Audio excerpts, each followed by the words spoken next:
What is up, everybody? So I've been watching these YouTube videos about getting these super high megapixel, highly detailed photos using bracketing and HDR. So I had my mini sessions here a little bit earlier. Before I broke everything down, I put away all the props and stuff for the mini session, but my beautiful and awesome wife Liz agreed to let me take some quick headshots of her using bracketing and HDR to see how much detail I can actually get. And I will be doing a video showing you guys the results. Turn my lights on here so you guys can see a little bit better. So EOS 6D, say hi Liz. You're supposed to say hi Liz. No. Yeah, so EOS 6D, got the 85 millimeter 1.8 Westcott trigger on top, and I'm tethered to my laptop doing everything in Lightroom here. This is just the color backdrop I had going for my fall mini sessions. We've got the Westcott FJ400, and I'm just using a whiteboard that I got from Hobby Lobby for bounce. And in case anyone is curious, this is the Manfrotto 055 but I will say tripod. The backdrop color in person looks kind of funky, but when we put it in pictures, it's pretty flattering to fairer complexion. Yes, and I have the Cocoa version of this same backdrop from Savage Universal for people with darker complexion. It looks very flattering. I used to think you wanted contrast, but actually, if you look at Liz's skin tone and look at this, having the skin tone similar, it's having the skin tone similar, then pulling them off the background with your light actually does look really good with similar skin tones. Anyway, so stay tuned. I'll have that in another video. Let's get back to what we're talking about today though. So today I'm gonna answer one of the biggest questions I've seen around lately, especially on Facebook groups. I'm a member of a couple groups, and one of them is geared towards beginners, and I get this question all the time in there, or I see this question all the time in there. Today I'm gonna show you how to make your own watermark. So an Adobe subscription is one of the biggest things I did to up my photography game. I have their all apps subscription. I believe it's like $52 or $53 per month.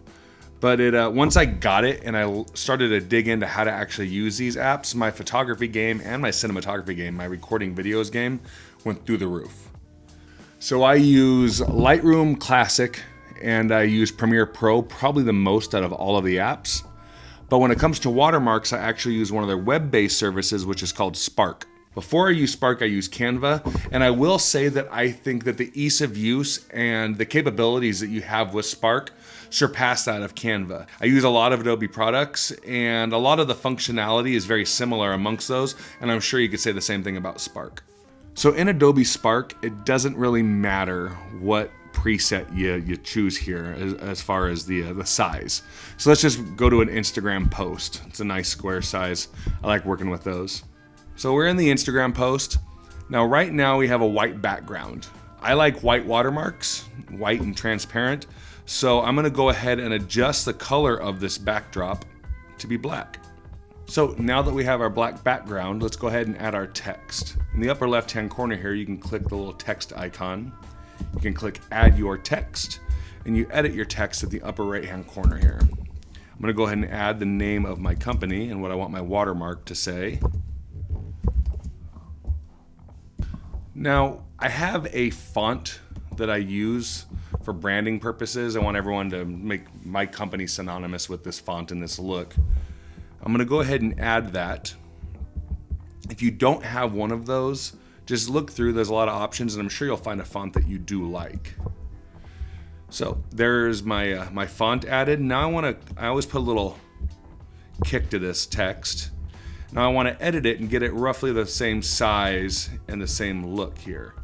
So now that I got everything set, roughly the position and size that I like it with my font, I'm gonna go ahead and I'm gonna scroll down here. Now these are options to adjust your font. Like I said, I like white and transparent. So I'm gonna go ahead and turn on the outline by clicking that little button there. I'm gonna click the color here and change the color to white. Now down here, hiding on the bottom right, there's a button you can click that says transparent text. I'm gonna click that button and it's gonna remove the fill color and just give me my white outline. So there we have it. That's the watermark I wanna use. So from this point, we want to download this without that black background. So I'm gonna go up to the right and I'm gonna click download, and we're gonna start download as a PNG. When we do that, it's gonna give me the option, choose a background type. I'm just gonna click transparent PNG. We'll go ahead and save the file. That'll be in my downloads folder. So let's go ahead and minimize this window. Let's pop over to Lightroom Classic. This is a photo I took a couple weeks ago of a buddy of mine, Angus. So from here, I wanna add my watermark to this photo. I'm gonna go up to File. I'm gonna go to Export. This is your export options window. I can click where I want it to go. Right now, for today's purposes, I'm just gonna export it to the desktop.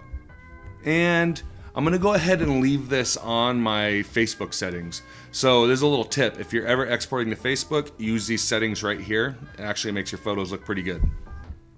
So scrolling down past that, here's our watermark category. It is already checked.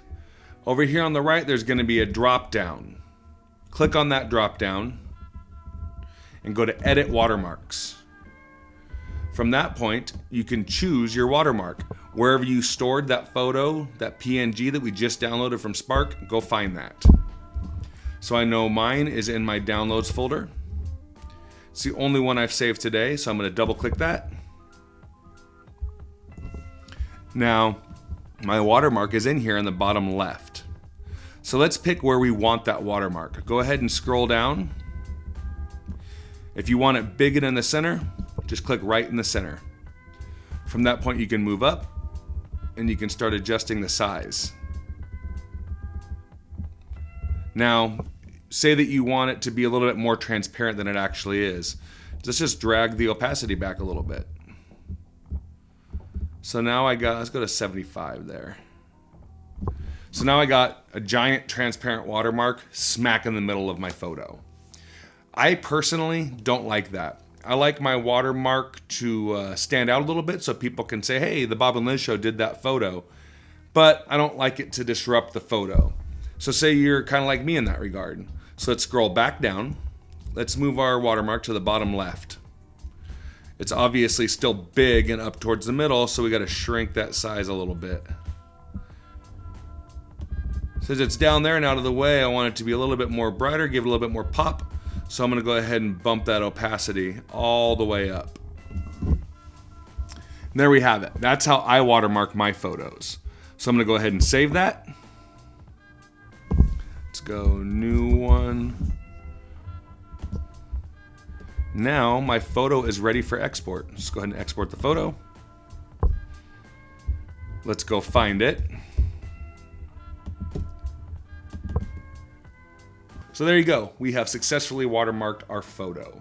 You can get as fancy as you want with it in Spark as far as designing it. Just play around with all the options in there. But if you're just getting started, this is a great place to start. If you haven't already, please like this video. I'd love it if you subscribe to the YouTube channel. Stay tuned for more videos like this.